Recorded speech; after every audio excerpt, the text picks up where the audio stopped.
उस समय विवेक तो नष्ट हो जाता है पहले ही, उसके अंदर राक्षस भाव और ज्यादा भर जाता है। 3 भाव होते हैं, एक मोहन है, एक आसुर है और एक राक्षसी भाव। मोहनी, राक्षसी, आसुर, ये आसुर संपत्ति के 3 रूप बताए कि जहाँ काम की जागृति है वहाँ मोहनी संपत्ति है, और जहाँ अर्थ की लोभ की जागृति है वहाँ आसुरी भाव है, और जहाँ क्रोध की जागृति है वहाँ राक्षसी भाव है। राक्षसी भाव से ये परिपूर्ण हो गया। और महीने से इसके साथ बहुत से लोग आए थे, इसके साथ बहुत से राक्षस, वो भी सब थोड़े आ रहे थे शून्य पथ से। तो उसे उसने कहा निश्चय करके देखो तुम भी यहीं रहो,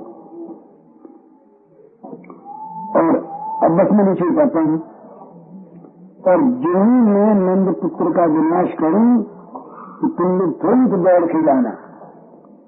और हमारे कंठ राजा बड़े उत्कंठित हैं और बड़े उद्विग्न हैं, तो तुम जाके सारे समाचार देर से पहुंचे। तुम लोग अंतरिक्षचारी मन में आके गए तो तुम लोग देखते हो तो तुरंत जाकर के सब कह देना कि तुम्हारा काम हो गया, तुम निष्कंटक हो गए। तो ये सोच करके, और नाना प्रकार की माया को जानने वाले, वो नाना प्रकार के ध्यान करने वाले उनको वहां रहे। और ये अघासुर जो है, ये अब भगवान के हाथों से भगवत धाम प्राप्त करने के लिए, भगवान ये तो मारना चाहता भगवान को, भगवान से तारना चाहते हैं, ये बड़ा अंतर है। ये सोचता है मारने की बात, भगवान सोचते हैं कैसे इसके अध का नाश हो जाए, अधदेह का नाश हो जाए और ये मेरे धाम में पहुंचे। ये भी भगवदियों का असुरों का अंतर होता है।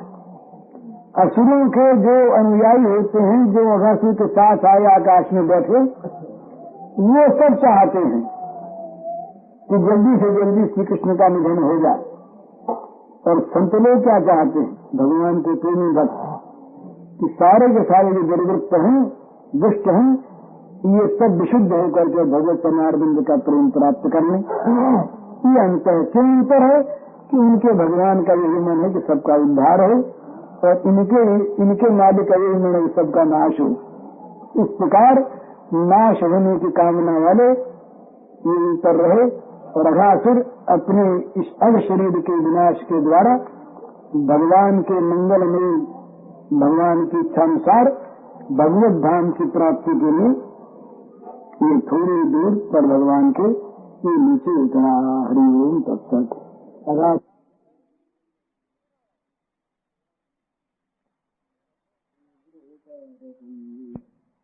वंदे मुकुन्दमरविन्ददलायताक्षम् कुन्देन्दुशङ्खदशनं शिशुगोपवेशम् इन्द्रादिदेवगणवैदितपादपीठम् वृन्दावनालयमहं वसुदेवसूनुम् नवजलधरवरणं चम्पकोद्भासिकरणम् विकसितमलिनास्यं विस्फुरन् मन्दहास्यं कनकरुचिदुकूलं चारुबर्हावचूलं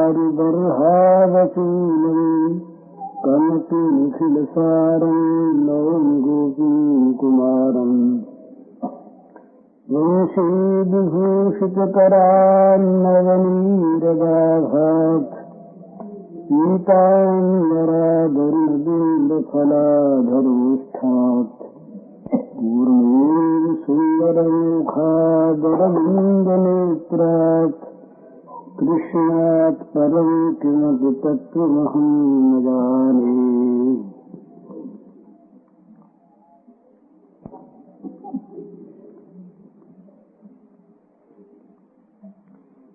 इति जरस्याजगरं बृहद्वपुः संवेदनायामि महाद्रुतिवरम् धृत्वार्जितं यात्तगुहानन्तरा पथिर्यशेतग्रसनाशयाखलः धराधरेष्ठो जरदोत्तरेष्ठो दर्याननान्तो दुरिशृङ्गदृष्टिर्दष्ट्रः ध्वान्तान्तरास्ते वितता भुजुवः परुषानिलश्वासदवे क्षणम् दृष्ट्वा तं तादृशं सर्वे मत्वा वृन्दावनश्रियम् व्याप्ता जगरतुण्डोर्युत्प्रेक्षन्ते स्मयेनया अहो मित्राणि गदतः सत्यकूटम् पुरस्थितम् अस्मत्सन्दसनव्यात्तजालतुण्डायते नरा सत्यनर्ककरायक्तमुत्तराहनिवद्धनम् अधराहनिवद्रोधसत्प्रतिच्छाययार्यम् प्रतिस्पर्धेते सृष्टिभ्याम् सद्यासये इन्द्रशृङ्गारेत्वागस्वागस्वतस्यतम् आशतायाननार्गोलम् रसनाम् प्रतिगर्जति ईशान्यन्तर्गताभ्यन्तर्मृतगत्यम् परायणम् दावोष्णखरवाचेयम् श्वासवद्भाति पश्यत तद्दशसत्त्वदुर्गन्धोऽत्यन्तरामिषगम् भवतु अस्मान् किमत्वदसिता निविष्टाम् नयम् तथा चेद्बकवद्विनक्ष्यति क्षमादिनिर्णयतिवकार्युषन्मुखम् वीक्षेभसम् तत्कर्तारनिर्ययोः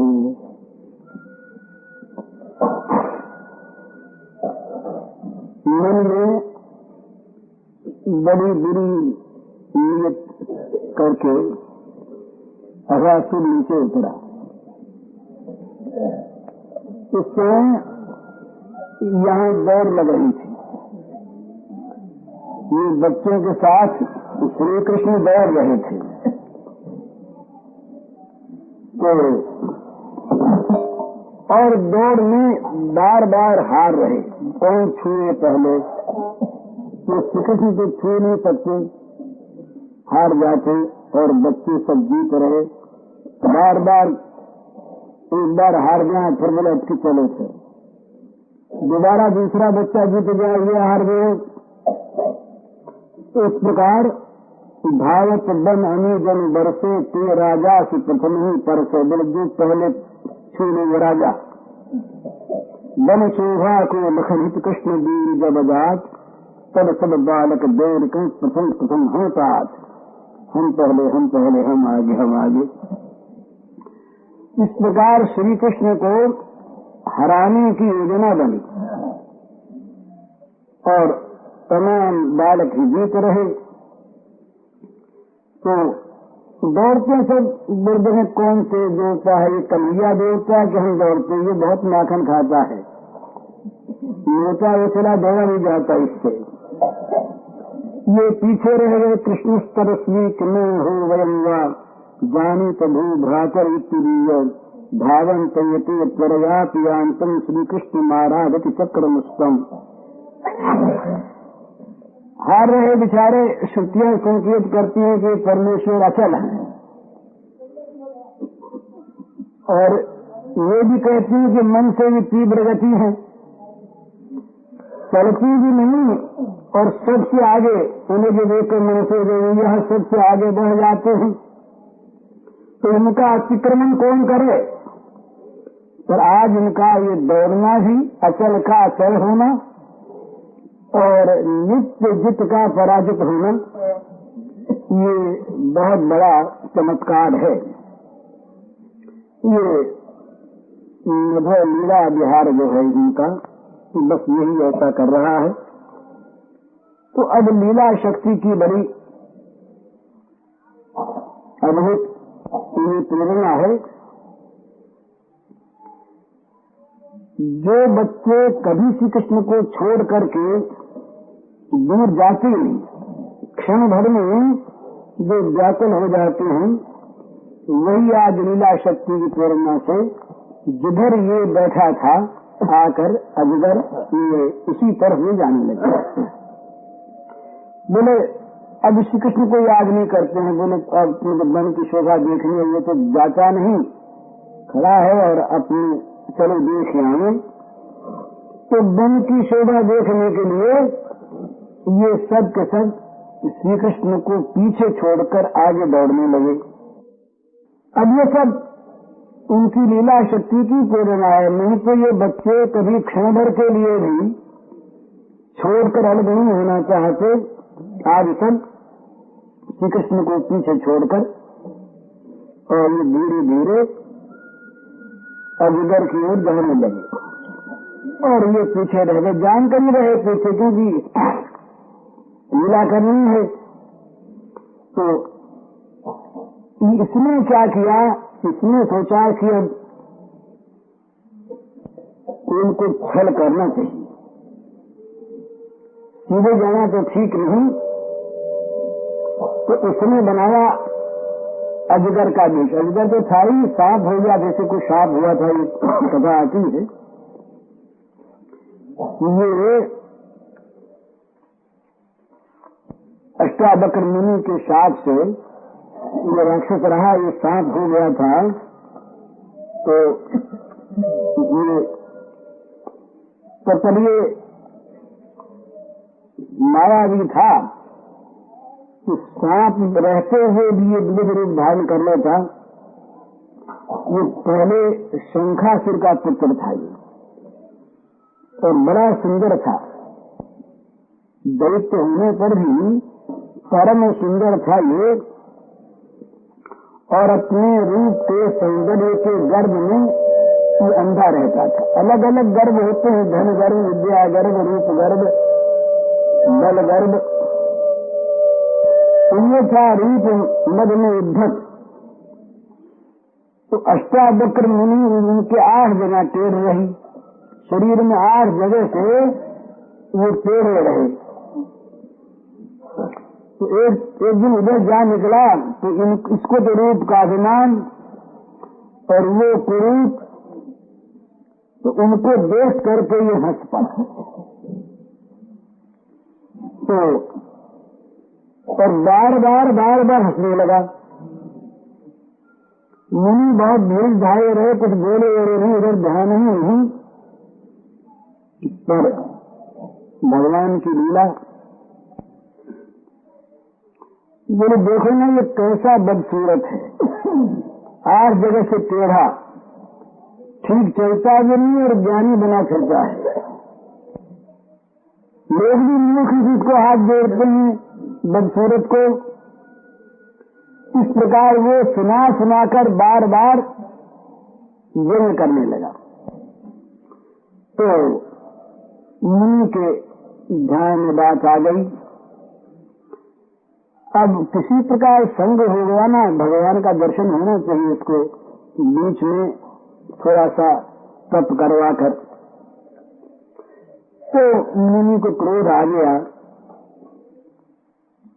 तो असल में वो क्रोध नहीं है, ये भगवान की लीला शक्ति जब किसी लीला का आयोजन करती है तो वो किसी को भी यंत्र बना लेती है। तो मुनि के क्षोभ रहित मन को भी लीला शक्ति ने यंत्र बनाया और उनके मुंह से निकल पड़ा, तुम सर्पो हो जन्म थे कुरूपा बकरा जाति सर्पा नाम भूमि मंडले। जिस बुद्धि तो जा सांप हो जा। इस सर्पों की जाति बड़ी भयंकर कुरूप पर कुटिल गति वाली है, टेढ़ी चलती है, सीधे नहीं चलते सांप। तो बस वो जब सांप मिला तो मद उतरा। जब तक जो मदोन्मत्त होते हैं लोग, उनके मद के उतार देने की व्यवस्था नहीं हो जाती, तब तक समझाने से उनका मद उतर जाए सो नहीं होता। समझाने जाने वाले पर उल्टा वो क्रोध करते हैं और उसको और भी ज्यादा व्यंग बाणों से मारते हैं। लेकिन जब उन पर जब उनको शिक्षा मिलती है, चोट लगती है, तब वो उनका मद उतरता है, तब वो चोटते हैं। तो मद उतरा तो पड़ गया चरणों में स्वादकर मुनि की। बोले महाराज मैं तो रूप के मद में पागल हो रहा था, मुझे अपने सामने कोई दिखता ही नहीं, पर आपके बीच मुझे 8 अंग टेढ़े, तो मेरे से प्रमाद हो गया, क्षमा करो महाराज। ये तो क्षमा मूर्ति रहे, इनमें क्या क्रोध है, इनका क्रोध तो खेद होता है। तो प्रसन्न हो गए, बोले कोच कंदर पलायन श्री कृष्ण तवोदरे यदा गच्छेत सर्परूपा तदा मृत्यु भव। बोले करोड़ों करोड़ों कामदेवों के दर्प को चूर्ण करने वाले, करोड़ों कंदर्पों के लावण्य को लिए हुए जो भगवान श्याम सुंदर हैं, ये तुम्हारे पेट में जब प्रवेश करेंगे तब तुम्हारी सर्पयोनि छूट जाएगी और तुमको भगवत धाम की प्राप्ति होगी। तो वही शंखासुर का पुत्र ये सर्प सांप के शरीर को प्राप्त करके ये असुर हुआ, और असुरों के माया शक्ति तो इसमें थी ही, ये यथेच रूप धारण कर सकता था। और यही आगे ये इस द्वापर में आकर और कंस के मंत्रिमंडल का एक सदस्य बना। पर इसको सर्वाधिनिवेश के जगजाग में सांप हूँ, लेकिन पहले की बात भूल गया। मुनि के साथ की वरदान की ये उसको स्मृति नहीं रही, और नाम के अनुसार ही वो अघ, नाम अघ, तो नाम के अनुसार ही वो पाप में लगा रहा। तो ये इसने सोचा कि अब अपने अजगर का जो असली रूप है उसी को धारण करना है। तो वो अजगर का रूप धारण करके वहां पर और रास्ते में लेट गया। तो उसने 4 कोस लंबा तो अपना शरीर बनाया, 1 योजन लंबा शरीर, बड़ा और बड़ा वो विशाल, मोटा, बहुत पहाड़ के समान मोटा, प्रकांड अजगर का रूप धारण करके वो लेट गया। तो उसका जो खुला मुंह खोल लिया उसने, तो मालूम हुआ कि ये कोई बहुत बड़े पहाड़ की कंदरा है। उसका नीचे का होठ तो जमीन से लग गया और ऊपर का होठ आकाश के ऊंचे बादलों को स्पर्श करने लगा।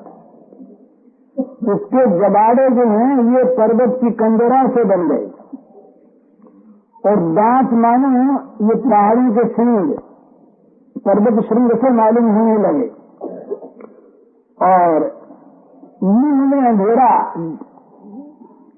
दिखने लगा, और जीभ ऐसी उसने वो लंबी करके निखार ली, मालूम हुआ कि सड़क बनी हुई है बड़ी बढ़िया। और जो उसको श्वास आ रहे लंबे लंबे, उससे मालूम होता कि तूफान आ गया, बड़े जोर की हवा चल रही है, और आंखें उसकी आग के समान जल उठी। ऐसे महान भयंकर रूप में वो वहां लेटा।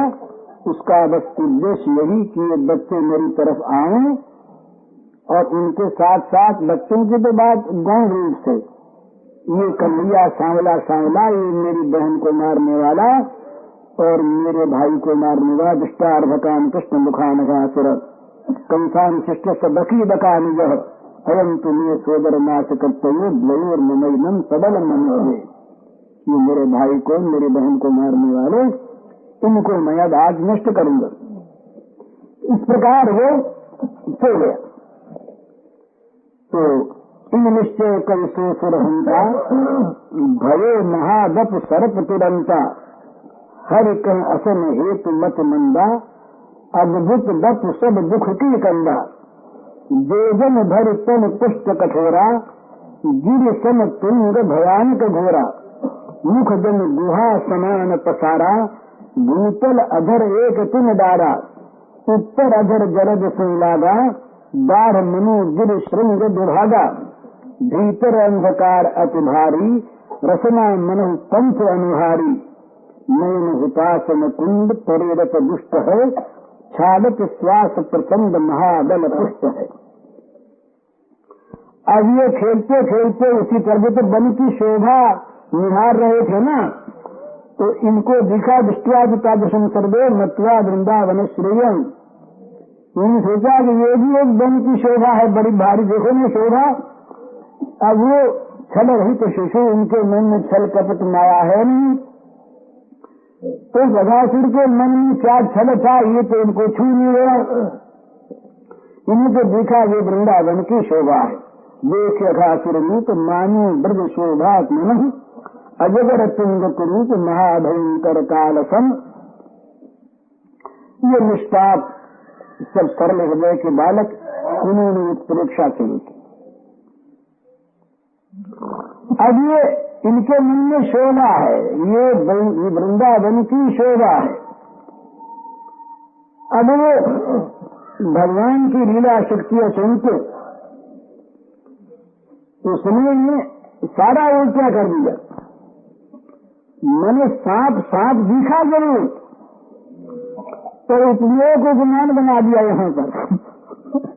बालक चर्चा करने लगे, बोले भैया ये देखो तो सही, ये हमारे सामने जो इतना बड़ा बड़ा प्रकांड विशाल ये वन की शोभा है, ये तो मालूम होता है कोई सांप है, बड़ा भारी सांप सा मालूम होता है, तो कोई प्राणी को जंतु विशेष है, और ये सब हमको निगल जाने के लिए मानो ये मुंह वाये पड़ा ऐसा लगता है, ऐसे शोभा।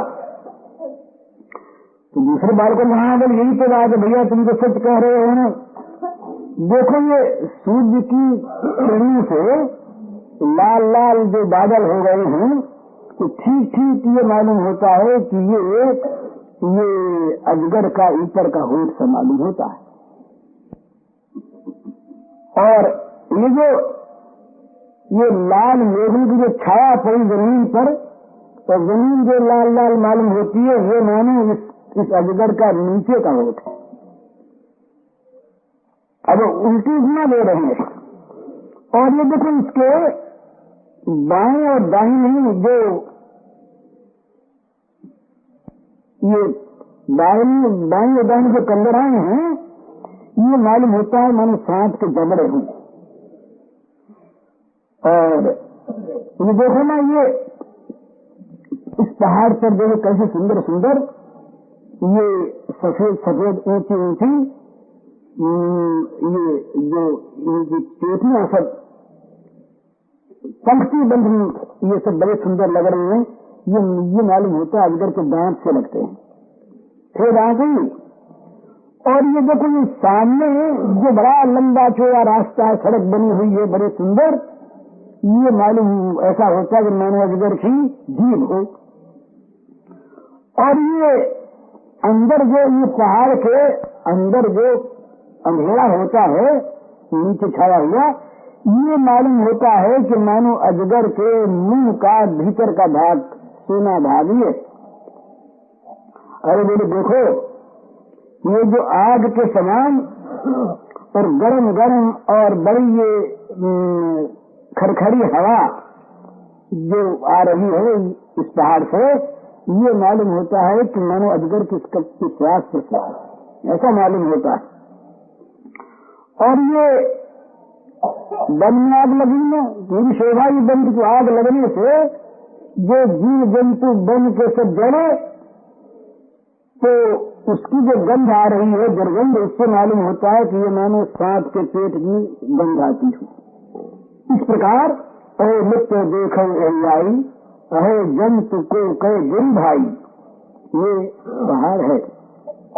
नाथ नाथ करुणा निधि देवा, काल मनु ये करी कलेवा, सखा जंतु सो लगे के नाही रहे, पसारी भजन तो चाही, बाल सहित हमें किन खाई, बाय रहे मुख सरिस लखाई, निश्चय रवि कर अरुण समूहा, घन सो परस लगत धर दूहा, तो प्रतिछाया फिर सब ठानी, लगत ओढ़ सम सुंदर धानी, सव्या सव्य नवेदर माही श्रीकन देव सरित सन छाही कुंद श्रृंग राजी इन राजत दिल शोभा सम सुंदर भ्राजत पथ यह सुभग देखिए कैसे रसना सरिस लखत लखु जैसे श्रृंग मध्य तन अतिशय भारी जन मुख मध्य अहे अंधियारी बाद उष्ण खड़बात यह भाषत श्वास समान सखा लखु यह सर्प से जाने जात प्रमाण तो जरो सत्य दावा में कोई पासन दुष्ट गंध जय। इस प्रकार से अजगर के सारे शरीर को पूरा पूरा देख कर जान कर समझ कर उन्होंने उसको वन शोभा समझा। ये कहते कहते आगे बढ़ने लगे। जब और भी समीप जा पूछे तो अचानक एक बालक ने कहा रे भैया वो देखो तो सही, अगर कोई अजगर हुआ तो अजगर सा दिख रहा है तो अजगर नहीं है, तो ये वृंदावन की शोभा ही। पर यदि अजगर हुआ और यदि हम सब इसके रूप में चले गए तो ये तो फिर हम लोगों को खाई जाएगा, पेट में उतार ही लेगा। स्नान किमित कृषता निष्ठान। तो एक छोटे से बालक ने बड़े देर से समाधान कर दिया इस शंका का, विश्वास के साथ। अरे बोले क्या है, तुम भूल गए क्या? बता सिर्फ क्या देती हुई अभी ये बगुला आया था, इसका मैया ने चीज डाला तो क्या रंग है? अरे यदा चेत बकरी बनती। अरे कहीं हमको निकल गया तो जैसे बगुला मारा गया वैसे ही मारा जाएगा। कृष्ण तो हमारे साथ है ना, तो भैया हमारे साथ है। कन्नी भैया के बाद किसी देर में तुम भूल गए। अब तो लीडर तो थे ही, अब कन्हैया की याद आ गई। बोले कन्हैया तो हमारा पीछे पीछे वही बचा ही लेगा। तो बड़ा मैं साहब तो बोले इसके अंदर चलो, जैसे अंदर क्या मजा है। तो मैंने पहाड़ की गुफा के अंदर जा देखे अंदर क्या क्या चीज है। तो बड़े कौतुक से मनोरंजन की इच्छा हो गई सबकी, और बच्चों की इच्छा हुआ करके नई नई चीज देखें। बच्चे बहुत तो करते नहीं, बोले चलो अंदर चलो देखें क्या है, अंदर चलो देखें क्या है। तो सारे शिशु सब बच्चे और ये सोच करके कि पहाड़ की गुफा के अंदर जा करके वहां खेलेंगे। तो पहले तो इन्होंने सब बछड़े को हाँका, बड़े सांस होंगे तो खेलेंगे ना। और वही जंगल है, अंदर के और जंगल मिल जाएगा तो घास चलते रहेंगे, कोई बात नहीं। तो हाँक दिया। अब ये जैसे गंगा जी की पवित्र श्वेत धारा, इसी प्रकार ये बछड़ों की पंक्ति दल के दल ये अघरूपी और पर्वत के उदर में प्रविष्ट होने लगे। जब ये सब दिख रहे तब शिशुओं ने एक बार पीछे के ताका की खड़ा है कि नहीं, दूर तो नहीं चला गया। तो दिखा खड़ा है, धीरे धीरे आ रहा है, तो बोले कोई हर्ज नहीं, देख रहा है। अब उत्साह आ गया और सब हंस उठे और बोले अब क्यों देर करो। तो ताली बजाते हुए और नाचते हुए ये सब के सब अघासुर के मुंह में घुस गए। बकाई मिशन मुखम दीक्षित हसंत कर ताड़न, ताली बजाते हुए और हंसते हुए नाचते हुए ये अघासुर के मुंह में चले गए। अब वो अंतर्यामी तो अंतर्यामी देखते ही थे, पर बाल लीला में वो अपनी अलग धुन में रहे। अब जब ये इसमें प्रविष्ट हो गए सब के सब, तो अब वो लीला बिहारी भगवान की इधर नजर गई। अरे बच्चे सब कहाँ गए? तो समझ तो गए सब, वो सर्वांतर्यामी रूप से सब समझ गए। और वहां भी थे जो नित्य सत्य सर्वदा सर्वत्र स्थित हैं, ये कहाँ नहीं, कब नहीं, किसके अंदर नहीं, किस बात को नहीं जाने, सब लेकिन अभी तक वो ऐश्वर्य का मुंह ढका हुआ था। ये माधुर्य की चद्दर से समावृत था ऐश्वर्य का मुंह, अब जरा सा हटा। तो अब इनमें न देश का व्यवधान है, न काल का व्यवधान है। शिशुओं की परीक्षा भी अब इनको सब सुनाई पड़ गई, पहले नहीं सुनी थी। अब वो जब वो ऐश्वर्य प्रकट हुआ तो भूत भी वर्तमान हो गया, भविष्य भी वर्तमान हो गया।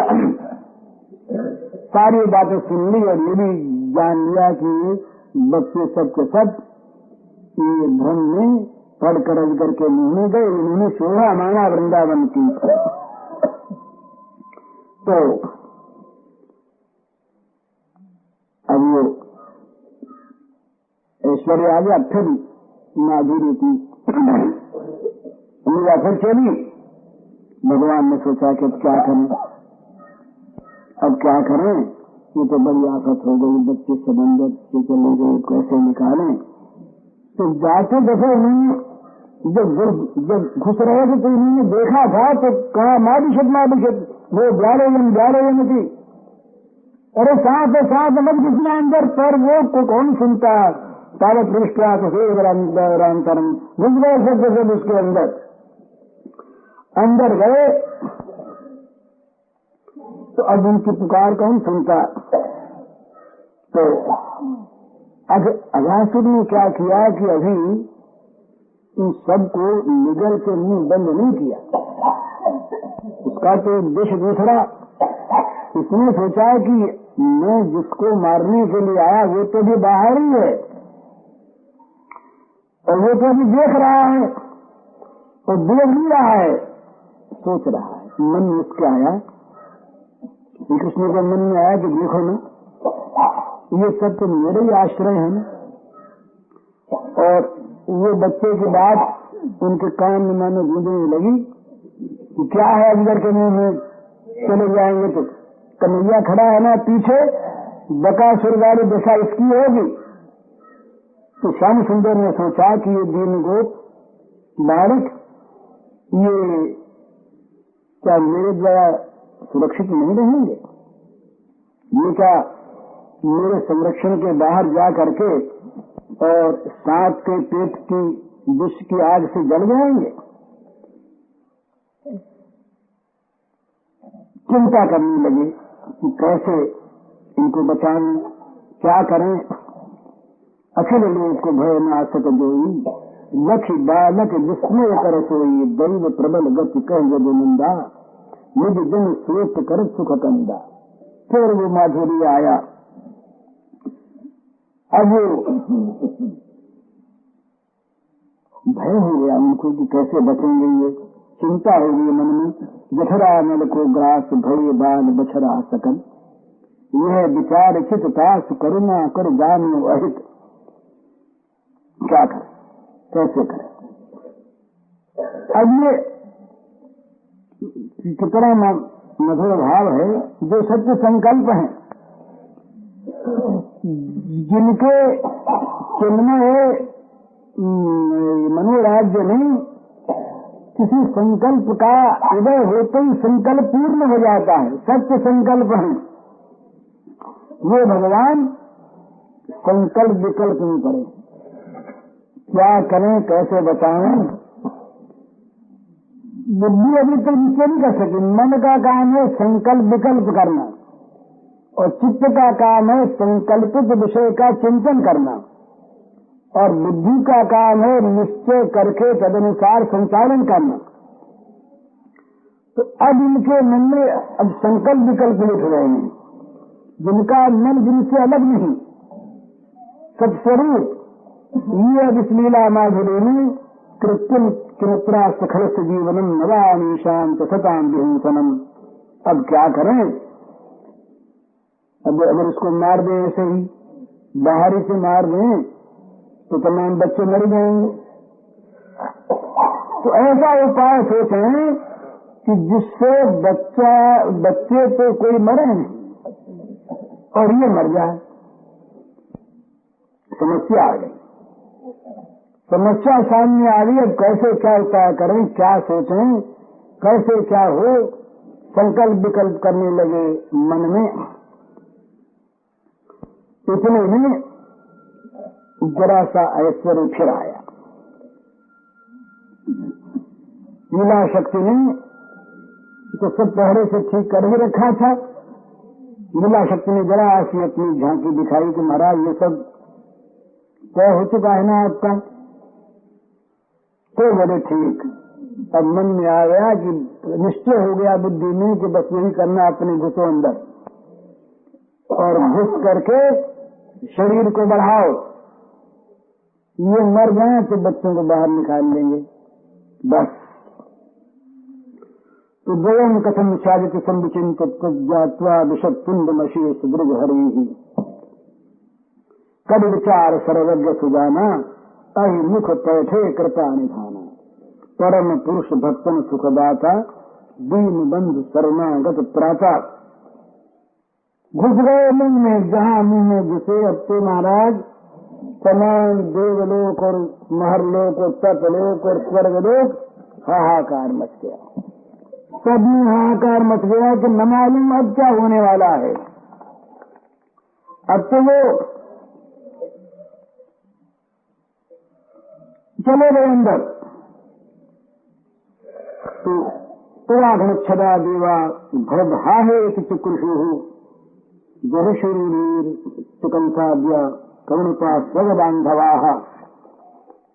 जब छुटवा भगवान कृष्ण सार्वत्कम सुरनीत गिरीश्वरात्मान तरसा बद्रदे गले तथोच कायश्री वृद्धनार्जनो निर्जीर्ण दृष्टे भ्रमत सुतस्तः पूर्णोतरंगे तवनो निर्धो निर्धन निष्पाट्य विनिर्गतो बहिः तेनैव सर्वेषु बहिर्गतेषु प्राणेषु वत्सान् सूर्यपरेतान् दृष्ट्या सोत्थाप्य तदन्यतः पुनर्वत्सान् मुकुन्दो भगवान् विनिर्ययौ पीरा हि भोगो तिथमद्भुतम् महद्योतिस्वधाम्ना ज्वलयद्दिशो दिश प्रतीक्षखे वसित नीश निर्गमम् दिनेश तस्मिन् निशिताम् दिवोकसाम् ततो चतुष्टाः सुकृतो कृतार्हणम् पुष्पै सुरा अक्षरशस्त्र नर्तनैः गीतैः सुधा वाद्यधरास्तवाद्यकैः सवस्य विप्रा जय निस्वनैर्ग्राः तदद्भुतस्तोत्र सुवाद्यदीपिका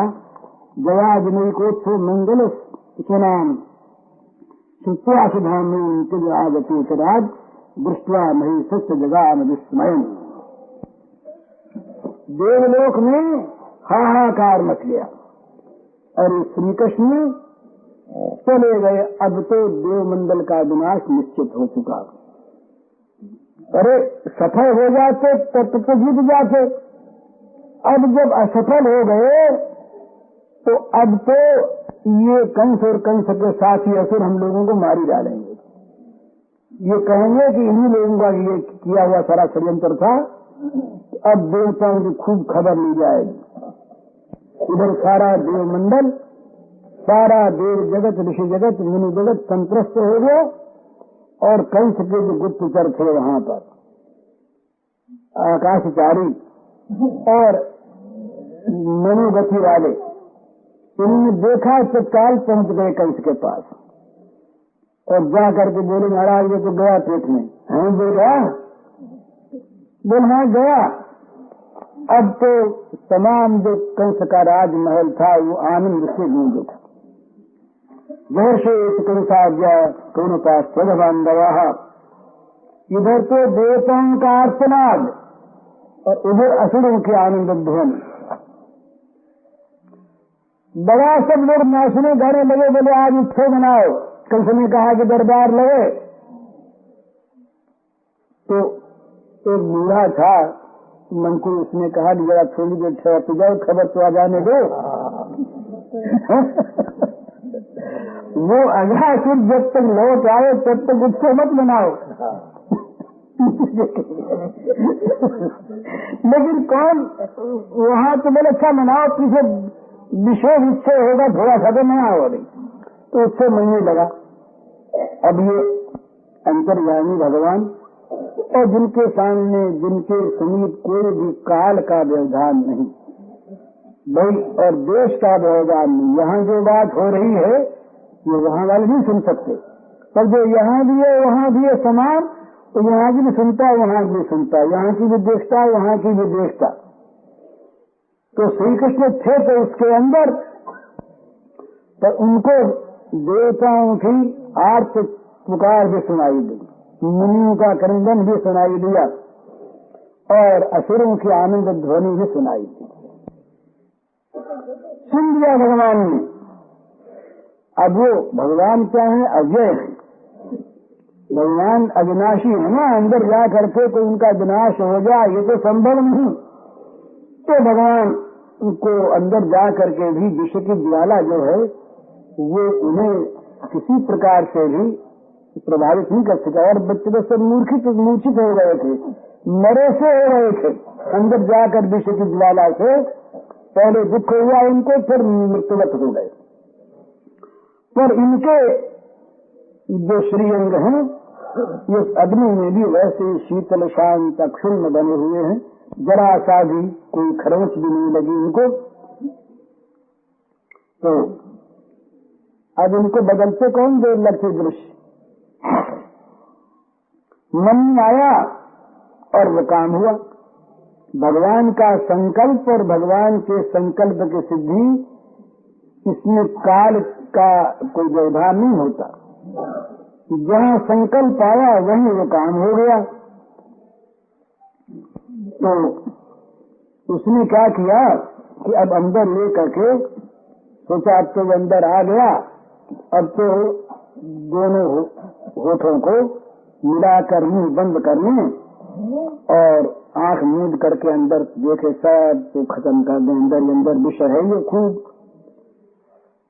ये तो चाह ही रहे थे कि कैसे ये होठों को बंद करे तब अपनी लीला शुरू हो। तो उनके मन में होठ बंद करे, बस अब उसमें देर क्या थी। वो होठ बंद करने लगा, आंख मूंदने लगा, प्रयास करने लगा।